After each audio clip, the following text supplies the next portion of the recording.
안녕하세요. 라온 편집실의 편집장 미아입니다. 코로나가 바꿔놓은 것들이 참 많습니다. 앞으로 우리의 일생이 코로나 전과 후로 나뉠 것이라고 생각하는 것처럼 말이죠. 그 중에서 세계 정세와 관련된 가장 큰 변화는 중국이라는 거대한 존재에 대한 세계의 태도입니다. 그래서 지금 호주에서도 뜨거운 감자가 돼버린 탈중국에 대해서 이야기해볼까 하는데요. 먼저 영상을 시청하시기 전에 구독 꼭 부탁드리고요. 여러분의 작은 응원은 영상을 만드는데 아주 큰 힘이 됩니다. 항상 시청해주시는 모든 분들께 정말 감사드려요.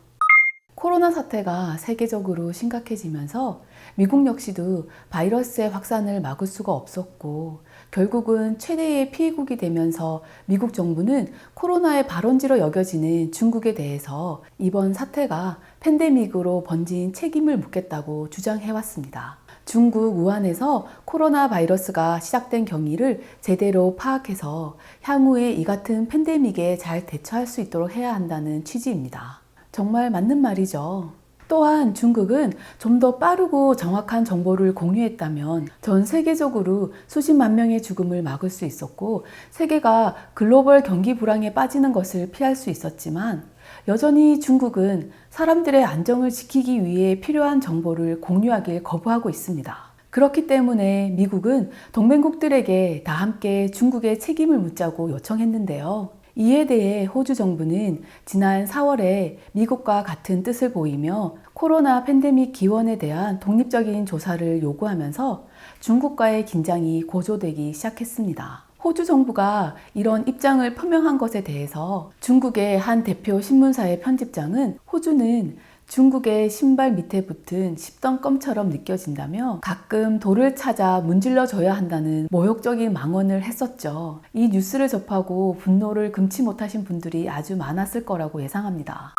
하지만 여전히 호주 정부가 입장을 바꾸지 않자 호주에 있는 중국 대사는 중국 기업들은 호주와의 협력을 줄이고 호주를 방문하는 중국 학생과 관광객의 수도 감소할 것이다. 그리고 호주산 제품을 불매할 것이라며 반협박까지 했었습니다. 이 발언을 하고 불과 2주 정도 만에 중국은 호주산 보리에 관세를 부과하겠다고 위협하고 있고 지난 5월 10일부터는 호주에 도축장 4곳의 육류 수입을 중단한다고 발표했습니다. 호주 방송에 보도된 내용에 따르면 이 4개의 공장은 중국에 대한 호주산 쇠고기 수출의 약 35%를 차지하고 있다고 하니까 호주 쇠고기 수출에 적신호가 켜질 수 있는 상황이 돼버렸습니다. 물론 이에 대해서 중국의 입장은 호주의 코로나 조사 요구에 대한 보복은 아니고 세관에 문제가 있는 품목들을 더 이상 수입할 수 없으니까 문제를 고치라고 말하곤 있지만 과연 정말 그게 이유일까요?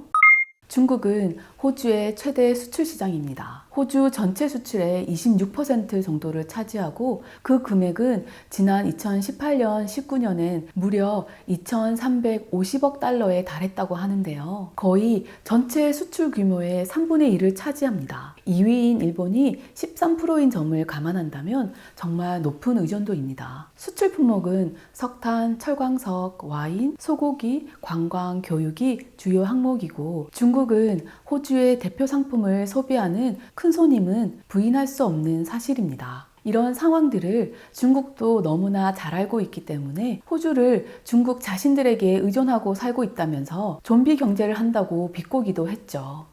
중국과의 외교적인 관계를 두고 호주 내에선 정치계와 경제계가 각각 다른 입장을 보이고 있습니다. 정치계는 중국이 아무리 보복을 한다고 엄포를 놔도 말처럼 쉽게 호주의 손을 놓지 못할 것이라고 예상하고 있는데요. 그 의견의 뒷받침은 지난 2018년에 중국이 정치 자금을 통해 호주 정치에 간섭했다는 스캔들이 있었습니다. 그로 인해서 호주 국회는 외국 역량 투명성 제도라는 내정 간섭 차단법을 통과시켰고 이를 두고 중국이 지금처럼 강하게 반발하면서 무역 관계에 대해서 경고를 했었는데요. 하지만 우려와는 달리 실질적으로 철광석과 석탄, 농업 쪽의 수출량은 크게 줄지 않았었다고 합니다. 결국 중국은 큰 소리치며 엄포를 놓았지만 중국 역시도 물자 수입을 위해서 호주 외에는 별다른 옵션이 없다는 것으로 상황상 결론이 났습니다.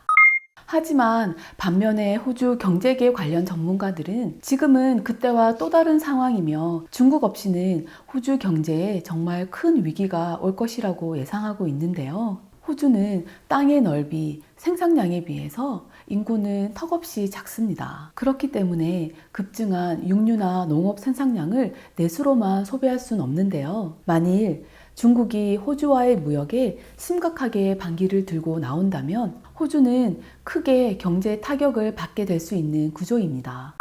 그럼 호주는 중국을 대체할 나라를 찾아야 하고 현재 인도와 인도네시아가 거론되곤 있지만 사실 중국만한 무역 규모를 가진 시장은 없는 게 누구나 다 알고 있는 불편한 현실이죠. 그리고 자칫하다간 1차 산업의 대표 수출국인 라틴 아메리카 같은 경쟁국들에게 중국 시장을 뺏길 수도 있기 때문에 결국 호주 역시도 중국 외엔 딱히 대체할 만한 시장이 없다고 봐야 합니다. 그러니 경제 전문가들은 지금을 자존심을 내세우는 외교 관계는 무조건 지양해야 한다고 강하게 토로하고 있습니다.